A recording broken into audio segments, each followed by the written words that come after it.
welling up. Anyway.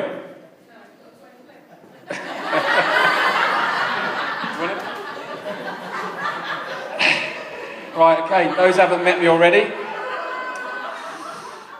Thinking about that later. Shit, she's sitting next to my wife. Isn't there a tradition about a best man and the bride's... No, I forget that one. Okay. I'm going to introduce myself anyway, if you don't know already, I'm John. My full name is actually John, what would you like to drink? If we chat later, please use my full name. But we have to start, and I think you'll agree, first of all, saying how amazing Lisa looked today. I don't honestly think there was a dry eye in the house as she walked down the aisle. So, beautiful. Smudge, definitely punching above your weight there, mate. Well, no, in fairness, no, he scrubs up all right as well. It's amazing what some soap can do. So, well done, mate. Obviously, I was honoured when Smudge asked me to be his best man. I started to think, so first of all, how many people before he got to me.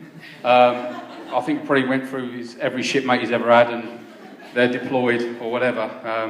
And then it came down to the fact that I've got a big gob, so I could shout at people, and I was available to help them shift some beds. So I'm here today, so thanks very much.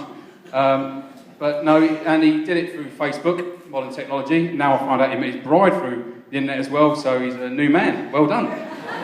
So there we go, but thanks very much, and I'll do anything for a free dinner, so I'm here. Now, Lisa's mum and dad, probably the day she was introduced to Christopher, they probably thought, fantastic, beer-drinking, loudmouth, rugby-playing sailor. Actually, they're right, he is, but he's got a sensitive side to himself as well, and he's often quite childish. No, he's actually very childish, but he's always the big brother. He's the one that does something and then gets you in trouble for doing it. And unfortunately, it's usually me, and he's got me in trouble lots of times. We met each other on HMS Rally for a little while, when he was trying to attempt to teach some recruits how to use a baton. He wasn't very good. He's a radar operator after all, but he is a wannabe gunner, if you haven't noticed already.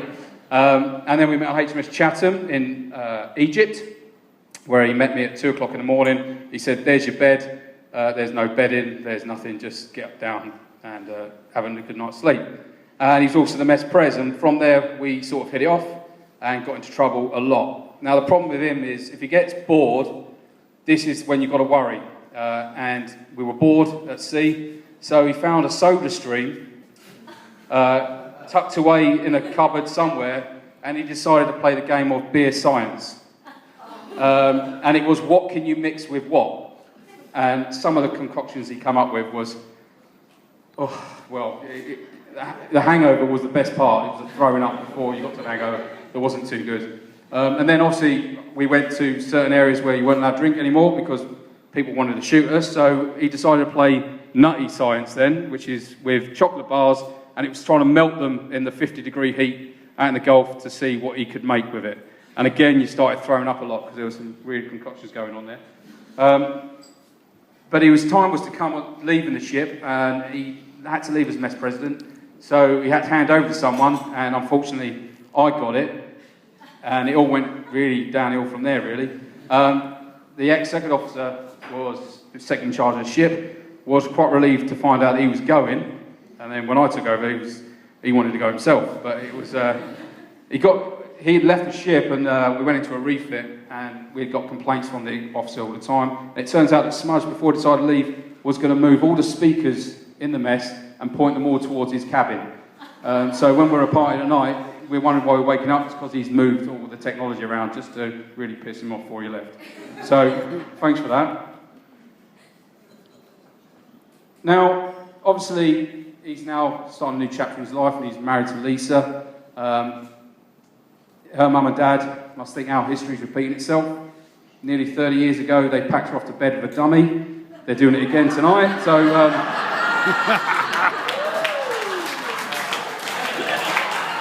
But he's thought long and hard about today. They really planned this. As you can tell from the venue, it's an amazing venue, and the Explosive Museum goes back to again. He wants to be a gunner. He just never quite made the grade. He carries a handbag instead. Well, that's another story. So, as best man, I got to see some of the seating plan and decide how we were going to do it. And it was to be those with the most expensive gifts got nearer the front, cheap to the back. So you lot from Poundland, hope you can hear me, all right? So fantastic. And Chris and Lisa will say thanks for the coasters. It's great. Now, I was also looked on the internet to research what a best man does, what he talks about. So I spent a long time on the internet. And then when I finished on the internet, I actually looked up on the what to do on a best man speech. I live alone in a cabin. It's okay. Anyway, there was 3 key elements to a wedding service. Okay, and I didn't know this, but this is what it's all about. The first one's the aisle, which is the longest walk you'll ever take. All right. That's Lisa. Then there's the altar, where 2 become 1. I think that's beautiful. And then, of course, there's the hymn, which is the celebration of marriage. Now, Lisa must have been looking at the same website I was, because before she went in, I heard her say to her dad, "Don't worry, I'll alter him." So she must have been looking it up as well. So, but apparently, anyway, marriage is 50-50, all right? It's all about give and take, 50-50. And those that believe that know nothing about fractions and nothing about women. So, shipmate, as your best man, I'm going to try and give you some words of advice. Now, I've learnt this the hard way, and if you don't believe me, you can ask my wife later. She'll be the one debriefing me at the bar. Okay. Lisa will use the word fine at the end of an argument. Right? This means she's right, you need to shut up. If she's getting ready to go out, and you say, "How long?" she will say 5 minutes. It's not 5 minutes. It's 30 minutes, if you're lucky. Alright? It's 5 minutes when she says, "You've got 5 minutes left, then we're going shopping." Alright? If she asks, "What's wrong?" If you ask Lisa, "What's wrong?" and she replies, "Nothing." Shipmate, this is the calm before the storm. It means you've clearly done something. You're in the shit. So you seriously need to stand by. Alright? Of course, there will be an argument, and she will end it with, "Fine."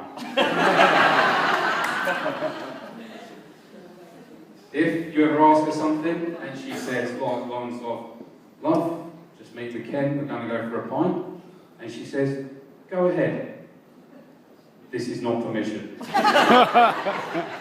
It's a dare. Don't do it. Now, we've all heard this one. If you get the loud, this is a non-verbal statement. It actually means you're an idiot. Why am I standing here wasting my time arguing with you about nothing?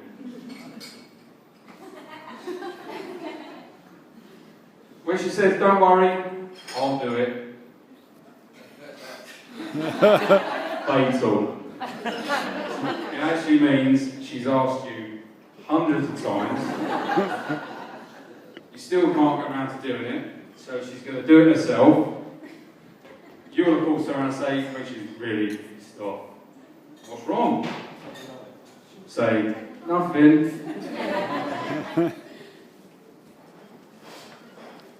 If she says, "It's okay," this is not a pardon. This is just giving her enough time to think about how she's going to make you pay. So stand by again. But basically, if you're wrong, admit it. If you're right, shut up about it. Lisa, all I can say to you is 2 words. Patience and gin. Anyway, I'm going to end it there. But I just want to say thank you. It's been a great day. Enjoy your honeymoon. You're off to Wales. Wales, yeah? I said to you, what are you doing after this? She said, I'm going to bang her. Oh, right, sorry.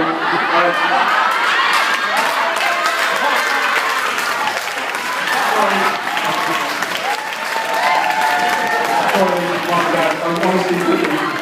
Oh, no, I thought you was going camping.